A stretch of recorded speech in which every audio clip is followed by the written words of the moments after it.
Welcome to my channel power of scalping. तो friends, आज का ट्रेडिंग सेशन कैसा रहा? अच्छा ही रहा होगा, क्योंकि मार्केट गैप अप ओपन हुई, फिर थोड़ा सा मार्केट में एक प्रॉफिट बुकिंग आई। वहाँ के बाद एक हमें स्विंग पे अच्छा खासा कॉल में ट्रेड मिला था, जैसा कि मैंने कल की एक वीडियो में बता दिया था।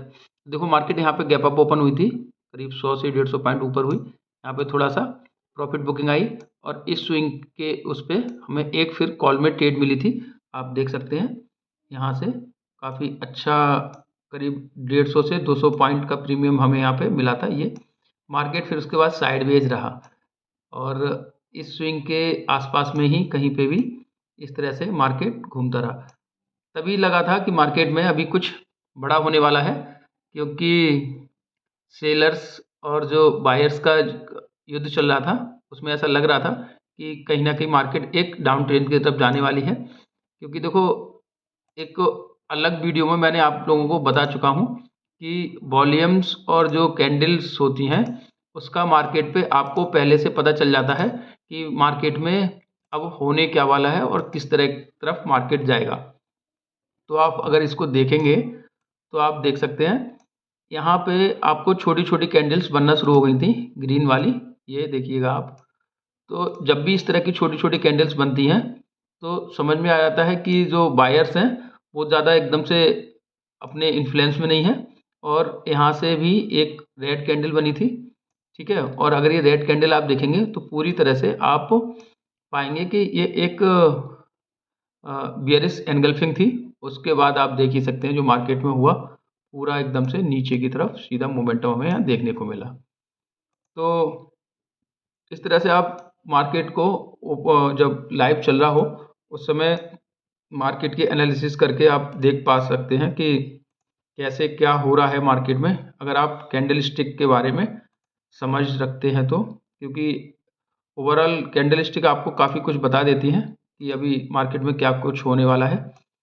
तो अगर हम कल के दिन के लिए देखें कि कल क्या रहेगा, तो अभी जो 15 मिनट के चार्ट पे अगर हम देखें तो मामला ये है कि लास्ट जो सपोर्ट दिख रही है वो 47,000 के करीब कहीं जाके यहाँ पे दिख रही है।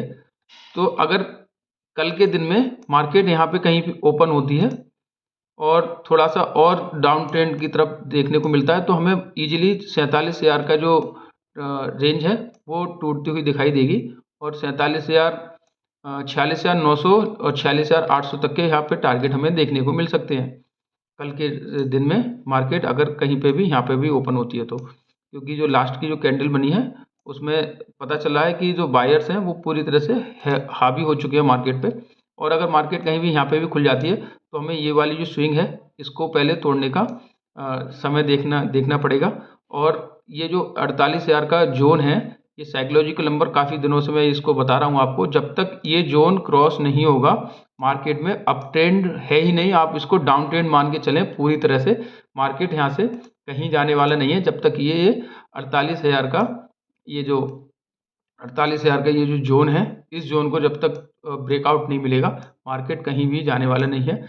और सिंपल सा है, 47,000 का जो हमारा एक ये है सपोर्ट है, इसको अगर तोड़ती है तो फिर हमें नीचे तक के टारगेट देखने को मिलेंगे। कल के दिन में सिंपल सा यही करना है कि मार्केट को खुलने दें, उसके बाद किस तरफ सस्टेन करती है उसी हिसाब से हमें ट्रेड लेना है, ठीक है। ये तो रही बैंक निफ्टी की बात। और निफ्टी में अगर हम देखें तो वहाँ भी यही इस सिचुएशन है, कुछ थोड़ा सा पॉजिटिव बंद हुआ है वो, लेकिन बहुत ज़्यादा एकदम से उसमें भी बायर्स हैं वो हावी नहीं है।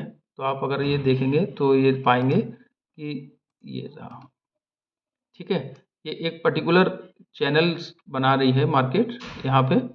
तो आप ये देखेंगे ये जो सपोर्ट है ये काफ़ी लंबे समय से यहाँ पे, ये देखिएगा, ये पूरा 2 दिन का ट्रेडिंग सेशन रहा।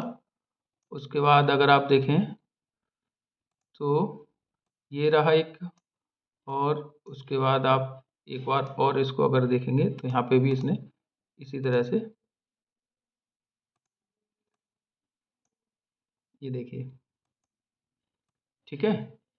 और ये समथिंग यहाँ पे तो 21,500 का जो लेवल आ रहा है, 21,500 की जो सपोर्ट है, अगर इसको निफ्टी तोड़ती है तो फिर आपको फिर 300 और 21,400 तक के टारगेट यहाँ पे आराम से 100-150 पॉइंट और नीचे मार्केट जा सकता है। और ये जो यहाँ पे रेजिस्टेंस है, ये रेजिस्टेंस रहेगी ये वाली 21,750 की। अगर रेजिस्टेंस को तोड़ती है तब आगे के कहीं हम टारगेट देखने को मिल सकते हैं। तो इस तरह से कल की मार्केट ओपनिंग पर ही मेरा ज़्यादा फोकस रहता है। ओपनिंग कहाँ हो रही है, ओपनिंग होने के बाद कितनी देर मार्केट अपने आप को सस्टेन कर रहा है, उसके बाद ही उसमें हम ट्रेड लेंगे। कल का जैसे कंफर्म पता था कि मार्केट में कुछ तो थोड़ी सी प्रॉफिट बुकिंग आएगी और मार्केट थोड़ा सा ऊपर जाना चाहिए, क्योंकि काफ़ी लंबे समय से करेक्शन चल रहा था। उसी के अनुसार ये यहाँ पे ट्रेड के लिए, कॉल में ट्रेड करने के लिए मैंने कल बोला था, और उसमें शुरुआत के आधे घंटे में हमें प्रॉफिट भी बना था, क्योंकि मार्केट गैप अप ओपन हुई थी। गैप अप ओपन होने के बाद सीधा प्रॉफिट बुकिंग और एक बहुत ही अच्छा मोमेंटम यहाँ पे मिला था। उसके बाद मार्केट में साइडवेज हुई थी। इस तरह का अब कुछ सिनेरियो देखने को मिल नहीं रहा है। कल के दिन में मार्केट खुलने के बाद ही हम बताएंगे। अगर यहाँ पे कहीं ओपन होती है तो 47,000 तक देखने को तैयार है, 300-400 पॉइंट, और अन्यथा ये 48,000 को जब तक नहीं तोड़ती ऊपर के टारगेट हमें कहीं भी देखने को नहीं मिल पाएंगे, क्योंकि मार्केट में अभी थोड़ी सी बियरिशनेस आ गई है। ठीक है, तो इस तरह से एनालिसिस करते रहिए अपने चार्ट का, और जुड़े रहिए मेरे चैनल से पावर ऑफ स्कल्पिंग। नई नई चीज़ें लाता रहूँगा, थोड़ा सा प्यार बनाएं, फिर और चीज़ें आपको मिलती रहेंगी। लाइक शेयर एंड सब्सक्राइब कीजिए। Thank you.